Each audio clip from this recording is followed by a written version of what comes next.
स्वागत, नमस्कार व्यूअर्स, आप सभी को। आप देख रहे हैं आपका प्रोग्राम कॉफी पर कुरुक्षेत्र। मैं हूं सौरभ शर्मा। रोज की तरीके से आपके साथ वो प्रोग्राम जब बातें बिल्कुल खुलकर होती हैं, कुछ आपसे छुपाया नहीं जाता, कोई फिल्टर लगाया नहीं जाता है। अब आज जो चर्चा होगी, इससे आप एक थोड़ा वर्ल्ड पर्सपेक्टिव शायद आप लोग ले पाए आज की बातचीत के बाद। आज हम बात करने जा रहे हैं, इजराइल की बात होगी, हिजबुल्लाह की बात होगी, हमास की बात होगी। आज क्या हो रहा है? पहले हमास, गाजा में हमास को ख़त्म करने के लिए इजराइल ने जंग छेड़ी। जब उससे पहले हमास ने हमला किया था आतंकवादियों ने, और 1300 निर्दोष शहरियों को, निवासियों को इजराइल के मार डाला था। वो युद्ध 1 साल से चल रहा है। अब उसमें हमास कूद पड़ा, माफ़ कीजिएगा, हिजबुल्लाह कूद पड़ा। हिजबुल्लाह है बगल वाले देश लेबनान में रहता है। वहाँ वो देश, एक लेबनान एक देश है, उस देश के अंदर लेकिन एक अलग छोटा सा देश आप मान लीजिए बना रखा है इस हिजबुल्लाह ने। इसकी अपनी आर्मी है लेबनान से अलग।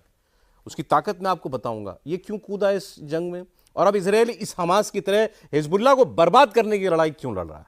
और इस सब के बीच जो एक दुनिया को खतरा है वो ये कि ऐसा तो नहीं होगा, कुछ लोग बताते हैं कि सारी मुस्लिम दुनिया एक तरफ खड़ी हो जाएगी, पश्चिम के देश एक तरफ खड़े हो जाएंगे और दुनिया एक तीसरे विश्व युद्ध में उलझ जाएगी।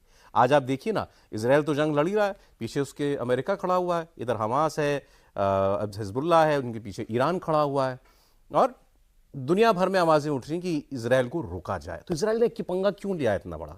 क्यों वो हिजबुल्लाह के पहले उसने वो पेजर वाले धमाके कराए, सैकड़ों धमाके, हजारों धमाके, फिर उनके वॉकी टॉकी फटे, उसमें लोग मरे। अब वो डायरेक्ट बॉम्बिंग कर रहा है लेबनान में, वीडियो जारी करके कह रहा है, हमने कह दिया आपसे कि आपने इलाके, आप शहरी जो लोग हैं, अपने घर छोड़ करके चले जाइए। आपके घरों के अंदर और घरों के नजदीक हिजबुल्लाह ने मिसाइलें, रॉकेट छिपा रखी हैं। उसने उसकी वीडियो जारी की है, और हम छोड़ेंगे नहीं, अपनी जान बचानी है, आप छोड़ जाइए, आप खुद जिम्मेदार हैं, हम बम मारेंगे, हम इजराइल को जहां से भी खतरा है उस चीज को खत्म कर देंगे। तो अब ये कहां बढ़ रहा है? इसमें भारत का रोल क्या है? प्रधानमंत्री अभी यूएस के दौरे पर थे, वहां उनकी मुलाकात हुई है फिलिस्तीन के राष्ट्रपति महमूद अब्बास साहब से। वहां उन्होंने भारत का पुराना फॉर्मूला दोहराया दोबारा। उन्होंने कहा भारत ये कहता है कि आप, यानी कि फिलिस्तीन, वो इजराइल के संप्रभुता को स्वीकार करे, हमास भी स्वीकार करे कि एक 2 नेशन थ्योरी है जिसमें इजराइल भी एग्जिस्ट करेगा, फिलिस्तीन भी एग्जिस्ट करेगा। फिर आप सीज फायर की बात कीजिए, और उसके बाद आपने जिंदे बंधक बना रखे हैं इजराइल के, उनको छोड़िए और बातचीत की टेबल पे आइए। यही रास्ता है और कोई रास्ता नहीं है। प्रधानमंत्री मोदी ने भारत की तरफ से इसको अंडरलाइन किया है। लेकिन क्या ऐसा होगा, और दुनिया क्या वाकई किसी बड़े खतरे की तरफ है? मैं आपको मेहमानों से मिलवा दूं। हमारे साथ हैं मेजर जनरल के सिन्हा साहब। सर, बहुत स्वागत आज के प्रोग्राम में, पहली बार सर आए प्रोग्राम के अंदर, और खूब एक्शन देखा है सर ने। तो कारगिल में चोटियों पर खुद ही बैठे हुए थे सर। नहीं, सही, बहुत 40 साल का हमारा है, और लगातार मैं ऑपरेशंस में ही रहा हूँ, और खास करके यूएन के साथ इस इलाके में भी रहा जहाँ की आप बात कर रहे हैं। किस, या इधर इजराइल के इलाके में? हाँ, मैं यूएन फोर्सेस का एक कमांडर रहा हूँ। अच्छा। तो वो तो था अफ्रीका में, मगर यहाँ पर भी जो इनिफिल है, यहाँ पर भी हम लोग आए हैं। खास करके जब आप लेबनान की बात करते हैं तो आप मतलब फर्स्ट हैंड फेमिलियरिटी है आपकी। हाँ, उस पूरे इस इलाके की पूरी राइट सर। तो आज बहुत जानकारियां मिलेंगी आपसे। प्रदीप सर हमारे साथ हैं रोज की तरीके से। सर, बहुत स्वागत सर आपका प्रोग्राम में। आज थोड़ा सा सर ज्ञान चाहिए, क्या हिजबुल्लाह है, क्यों इजराइल इसको बर्बाद करना चाहता है, और ये इजराइल को पहले बर्बाद करने की कसम क्यों खा चुका है। वैभव सिंह जी हमारे साथ हैं। वैभव इंटरनेशनल अफेयर्स के ऐसे ही मामलों के जानकार हैं, एक्सपर्ट है। वैभव, बहुत स्वागत आपका भी। आपको बस इतना बता रहा हूं, आप #कॉफी पर कुरुक्षेत्र टाइप करके अपने सवाल, अपने सुझाव, अपने कमेंट्स भेजिए। हम प्रोग्राम में रोज की तरीके से उसको आपके नाम के साथ शरीक करेंगे। सर, अब हिजबुल्लाह कहां से आ गया सर? अभी लड़ाई चल रही थी हमास और इजराइल की, अब ये नई लड़ाई शुरू हो गई हिजबुल्लाह और इजराइल की, और इजराइल का नाम तुमको बर्बाद करेंगे। देखिए सौरभ, इस चीज़ को हम समझेंगे क्यों अभी मिडिल ईस्ट के अंदर में ये हुआ, और एक्सिस ऑफ रेजिस्टेंस की जो बात होती है, जिसमें 3H की बात होती है, उसमें हमास है, हिजबुल्लाह है, हुती भी है, ये यमन के अंदर। हौती एक्चुअली उसका ये है, वो उनके वहाँ के लीडर का नाम से, इसलिए हुती कहते हैं उसको। मगर इस एक्सिस ऑफ रेजिस्टेंस में जो सबसे बड़ा हाथ है वो ईरान का है। इन सब के पीछे ईरान सारे ईरान है। और आपको अभी हम लेबनान की बात करें तो हिजबुल्लाह की समझने की चेष्टा कीजिए। देखिए, लेबनान एक सबसे प्रोग्रेसिव, पूरे मिडिल ईस्ट में सबसे प्रोग्रेसिव देश था, क्रिश्चियन देश था ये, और 85 से केवल 15 साल लगे इसको। 56% क्रिश्चियनिटी थी वहाँ, ये क्रिश्चियन देश था। जहाँ बेरूत को ये माना जाता, पेरिस माना जाता था, बेरूत, जिसके आज आप देख रहे हैं जहाँ। और इसकी जो चेंज हुई उसमें ईरान भी उसका साथ था, क्योंकि वहाँ मुस्लिम्स कुछ ज़्यादा थे, 46% थे, 56 क्रिश्चियनिटी होती थी 15 साल के अंदर। और इसलिए भारत को इन चीज़ों से सीख लेने की जरूरत है। तो 15 साल में पूरी डेमोग्राफिक चेंजेस आ गए, क्रिश्चियन मुल्क से इस्लामी मुल्क बन गया। इस्लामी, क्योंकि सारे देश जितने भी टर्की शर्की किसी कोई भी रिफ्यूज़ को नहीं लेता था, मगर क्योंकि ये एब्सोल्युटली ओपन देश था लेबनान, उसने रिफ्यूज़ के पूरे डेमोग्राफी को चेंज हो गया। और हिजबुल्लाह जो है, जिस वो कहते हैं उसका दो विंग है, एक आर्मी विंग है, एक पॉलिटिकल विंग है, पॉलिटिकल भी कहते हैं। तो जबकि लेबनान की सरकार, और आज सबसे बड़ी बात जो हो रही है, जो बात नहीं करते हैं क्योंकि लोग, जैसे आपने कहा कि लोग हमें कोट करेंगे, एक लड़ाई इसकी भी है डेमोग्राफिक पैटर्न को चेंज होने की। और खास करके जो अभी चीज़ें हो रही हैं, जो इस फेज में हो रहा है, ये तीसरा बैटल है। ये हम लोग कहते हैं लेबनान की लड़ाई नहीं है ये, this is a battle between Israel and southern Lebanon. इस कॉन्फ्लिक्ट, 3 कॉन्फ्लिक्ट बड़े हुए हैं, और आपको पता ही है 85 से लेकर के जब हम देखते हैं तो 91, 15 साल के अंदर में ये चेंजेस, डेमोग्राफिक चेंजेस हुई थी, हिजबुल्लाह का जन्म हो गया। और इसमें ईरान साथ में, यदि आप 2000 में दें, कासिम सुलेमानी का, जनरल कासिम सुलेमानी का नाम, जिसको मार दिया गया, हाँ, इराक के अंदर मारा गया। और उसके बाद जो IRGC है, जिसको हम जिसकी बात करते हैं, जो ईरान का मिलिट्री विंग है, जिसके अंदर में आयतुल्लाह खुमानी, उससे पूरे ईरान को कंट्रोल करते हैं। वहाँ की आर्म फोर्सेस अलग है। IRGC जो वहाँ की जो मेन ये है, वो अब्सोल्युटली कट्टर है। और इस इलाके में पूरे चेंजेस में जो एक्सिस ऑफ रेजिस्टेंस बनाया है, रेवोल्यूशनरी गार्ड उनका बोला शायद, और revolutionary guard IRGC, Islamic revolutionary guard core जो है उनका, वो उनके ईरान के आर्मी से अलग है। अच्छा। ये आयतुल्लाह खुमैनी के अंदर काम करने वाले पर्सनल आर्मी टाइप है, वो पर्सनल खुमैनी साहब, और सारी चीज वो कंट्रोल करते हैं। क्योंकि एक्चुअल जब उनकी बॉर्डर में लड़ाई होगी तो ये नहीं लड़ेगी, ये लड़ती है इन जगहों में, और ये प्रॉक्सीज खड़ा कर रखे हैं। तो हिजबुल्लाह भी इसका प्रॉक्सी है, हमास भी इसका प्रॉक्सी है, हमास भी उसका, हमास को भी खड़ा करने के लिए। और देखिए 7 अक्टूबर के पहले जो प्लानिंग हुई थी, ये यही हुआ था हिजबुल्लाह की, क्योंकि वो कंटिग्यूटी है। और हिजबुल्लाह ऐसे नहीं आया था, जब फ़लस्तीनी लड़ाके वहाँ जाते थे, रिफ्यूजी कैंप है लेबनान में भी 4 या 5 रिफ्यूजी कैंप होते थे, जैसे आपने गाजा के अंदर में रिफ्यूजी कैंप्स है। तो उस जमाने में वहाँ से पूरे जो फ़लस्तीन के लड़ाके थे, वो इज़राइल के ऊपर में काफ़ी हमला करते थे।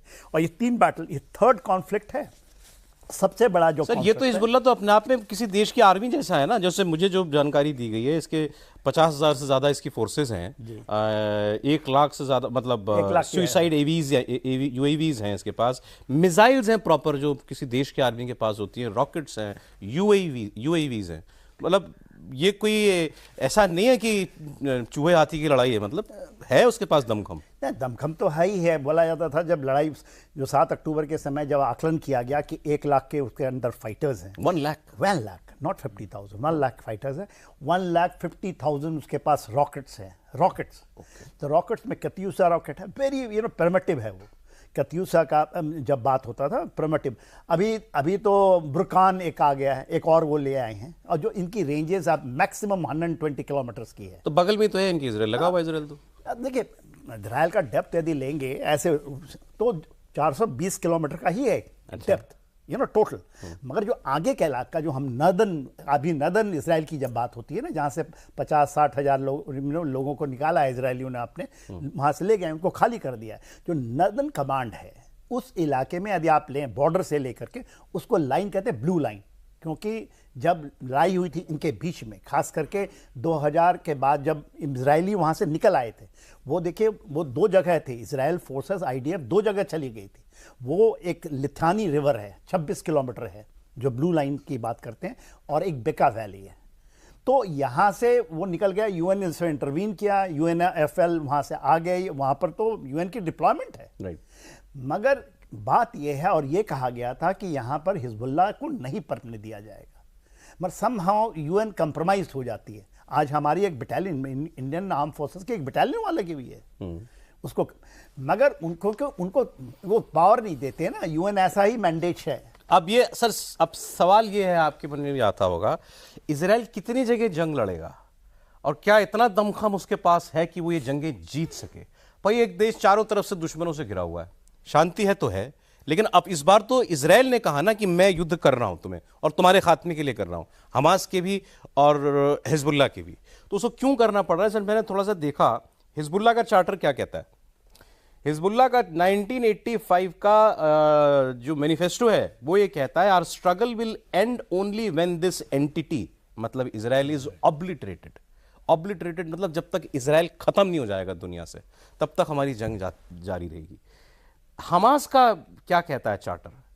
The day of judgment will not, क़यामत का दिन तब तक नहीं आएगा जब तक मुसलमानों और यहूदियों की जंग नहीं होगी और सारे यहूदी नहीं मारे जाएंगे। ये हमास का चार्टर कह रहा है। I am not putting any religious text, मैं किसी रिलीजियस टेक्स्ट, ये हमास का चार्टर कह रहा है। तो इजराइल की मजबूरी सी है भाई, जो दो लोग आपके सामने खड़े हैं वो कह रहे हैं कि तेरे खात्मे तक ही हम तुझसे लड़ते रहेंगे, कुछ भी कर ले।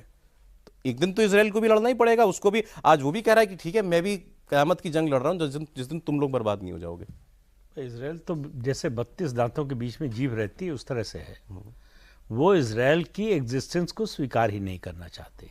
लेकिन ये हिजबुल्लाह, हमास और ईरान, ये सब बातें अपनी जगह पे हैं। सर ने जो बात कही, जनरल साहब ने, असली बात वो है डेमोग्राफिक चेंज। लड़ाई असली उस मोर्चे पर है। ये हथियार की, ये टेक्नोलॉजी की, ये सब लड़ाई चलती रहेगी। सवाल ये है कि ये डेमोग्राफी की लड़ाई कौन जीतेगा। डेमोग्राफी की, इजराइल को कौन सी डेमोग्राफी की लड़ाई? नहीं, ये केवल इजराइल का मामला नहीं है ना। आप यूरोप की हालत देखिए, इंग्लैंड की हालत देख लीजिए, फ्रांस की हालत देख लीजिए। यूरोप खत्म हो रहा है। यूरोप बहुत जल्दी ही आपको सुनाई देगा यूरेबिया बन गया।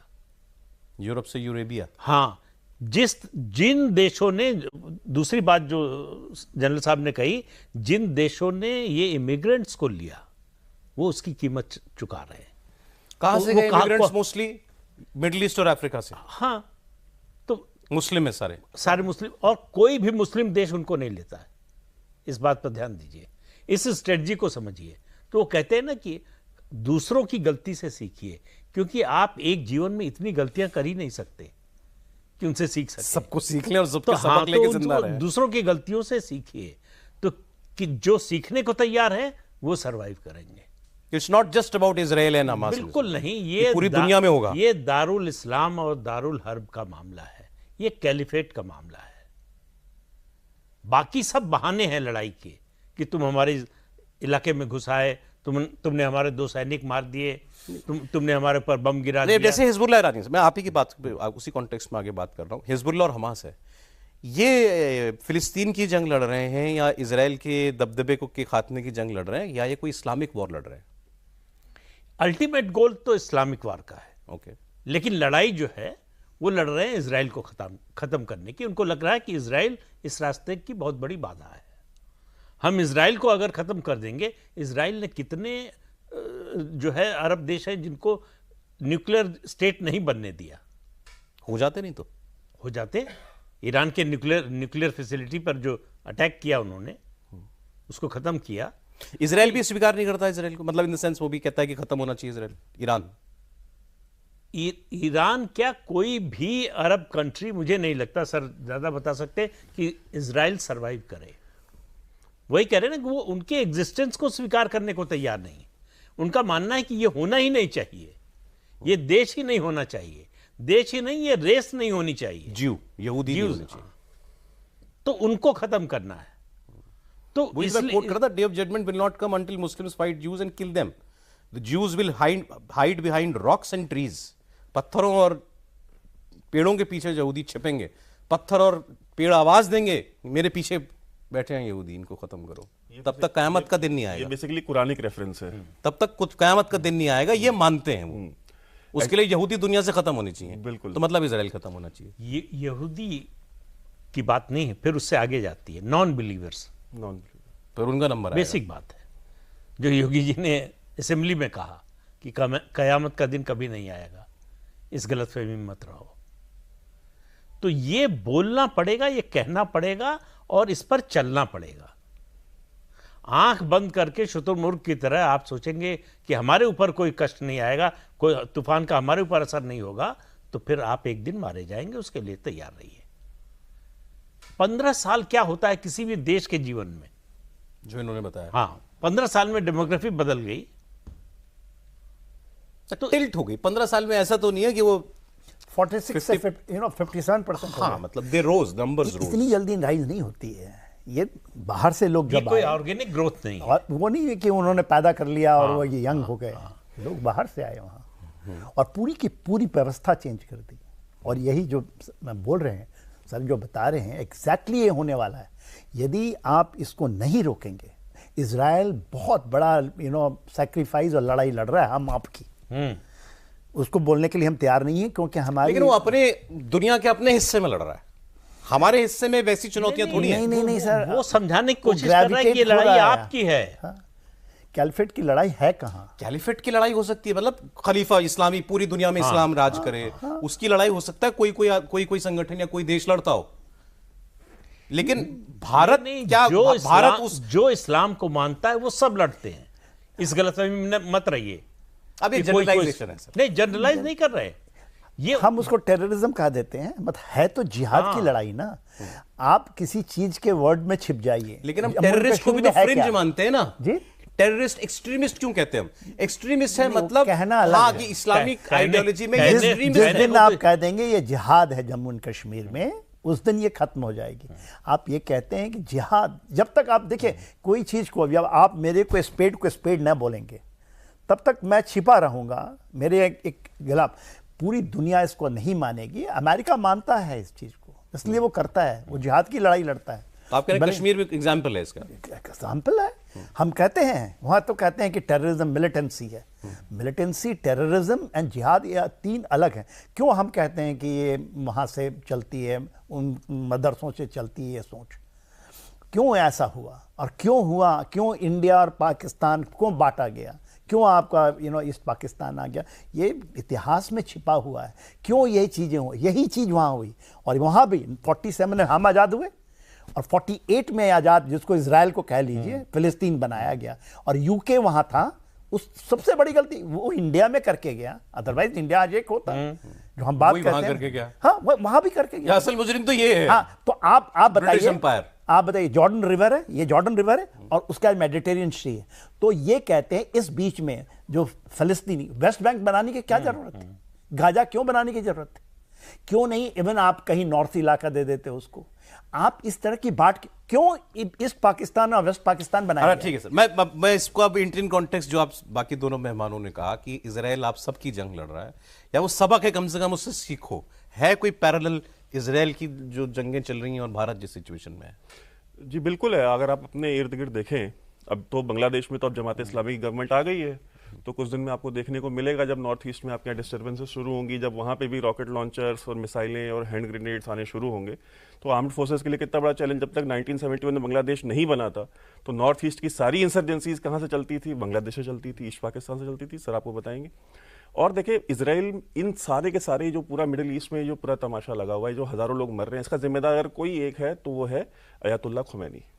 आप इस बात को आपको एक्सेप्ट करना पड़ेगा, क्योंकि चाहे आप हिजबुल्लाह देख लीजिए, चाहे आप हमास देख लीजिए, चाहे आप हुथीस देख लीजिए, चाहे आप जो शब्बीहा हैं सीरिया के अंदर आप उनको देख लीजिए, चाहे इवन आप इराक में मुक्तदा अल सदर जो है आप उसको देख लीजिए, उसके पास भी अपने कुछ हजार लाख 1.5 लाख उसके पास अपने भी फाइटर्स हैं और रॉकेट लॉन्चर्स हैं। ये सारे के सारे अभी आएंगे इस प्ले में। आप हमास को आपने निपटाया, उनको वीक किया, फिर आप हिजबुल्लाह को डील कर रहे हैं। हिजबुल्लाह को करके खाली होंगे मुक्तदा अल सदर आ जाएगा, उससे करके खाली होंगे हुथीज आ जाएंगे, उनसे करके खाली होंगे शब्बिया आ जाएंगे सीरिया के। ये चलने वाली है। हमको ये जनरली जो जानकारियां मिलती थी वो ये था कि भाई वहां भी इस्लाम सबसे कट्टर इस्लाम है और वो खतरा है। आपके यहाँ भी भारत में भी वही स्ट्रेन ज्यादा काम करता है। ये तो शिया मुल्क है। देखिए, ये एक हम अपने आप को ना गलतफहमी में रखने के लिए हमको आदत है, ये हमारी मतलब हमारे कहते हैं ना इनहेरेंट पार्ट है। सच्चाई से भागते हैं हम, मुंह छुपाते हैं, हम कहते नहीं ये जिहाद। भाई वो अपने नाम में लिख के आते हैं जैशे मोहम्मद, वो लश्कर तैयबा अपना नाम रखते हैं, और हम उनको सर्टिफिकेट उनके मुंह पे हाथ रख के कहते नहीं आप जैशे मोहम्मद नहीं है, नहीं आप लश्कर तैयबा नहीं है, नहीं ये तो उसको ट्विस्ट किया जा रहा है, इसको मोल्ड किया जा रहा है। जितने भी आपके यहाँ आते हैं इनमें से कौन वहाबी है? कोई देवबंदी है, कोई बरेली ऑर्गेनाइजेशन है। आप उनका बैकग्राउंड पता करें। जितने भी टेररिस्ट आपके कश्मीर में आते हैं, जो साउथ पंजाब से आते हैं, जो गरीब हैं, चाहे सराइकी बेल्ट से आते हैं। 90s में सर ने वहाँ जम्मू कश्मीर में जो टेररिज्म फेस किया है, जिसमें जो अफगान आते थे, उन अफगानों का इंडिया से क्या लेना देना था? भाई उज़्बेक आते थे गोलियां मारने के लिए आपकी आर्म्ड फोर्सेस को, कश्मीरी पंडितों को, उन उज़्बेक का क्या लेना देना था?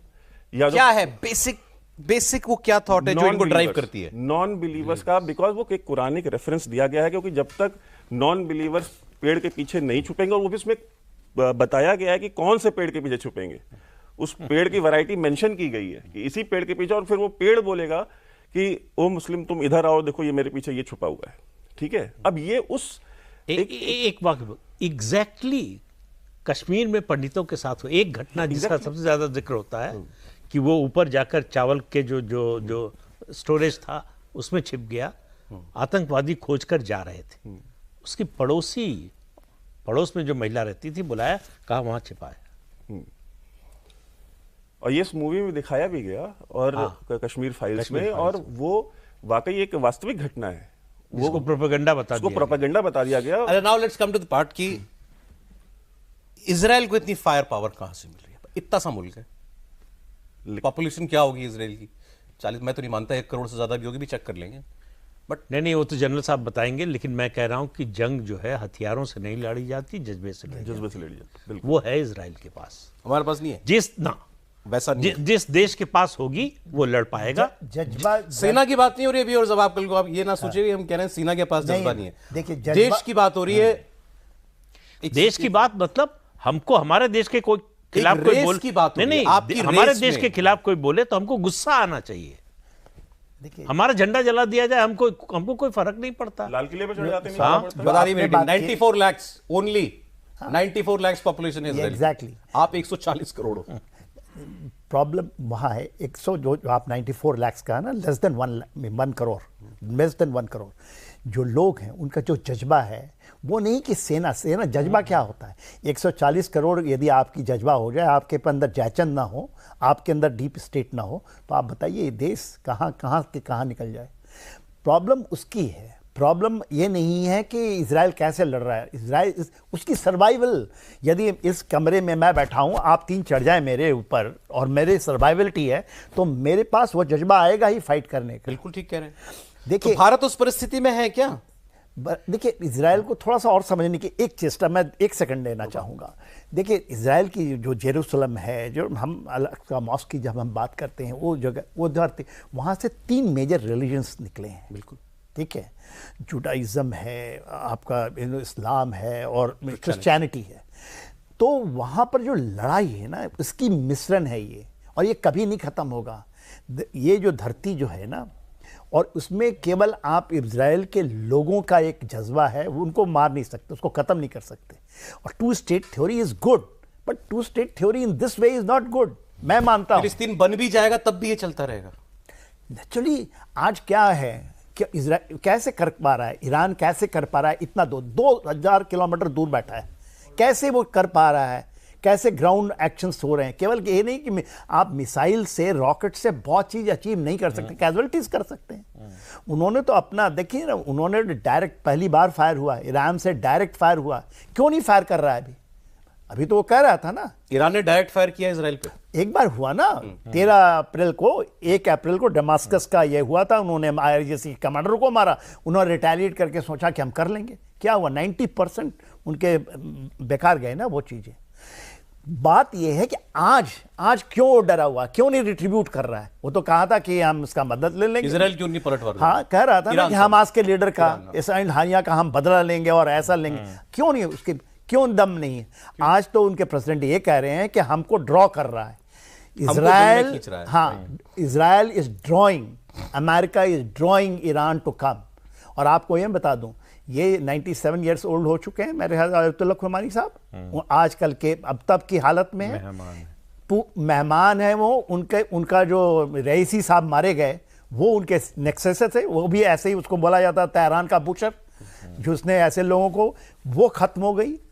ईरान भी बदलना पड़ रहा है क्योंकि परिस्थितियां ऐसी हैं। कट्टरवाद से दूर हो। अरे साहब 1975 के पहले सेम लेबनान की कहानी थी, सबसे अच्छा मुल्क यदि कोई था तो ईरान, एब्सोल्युटली।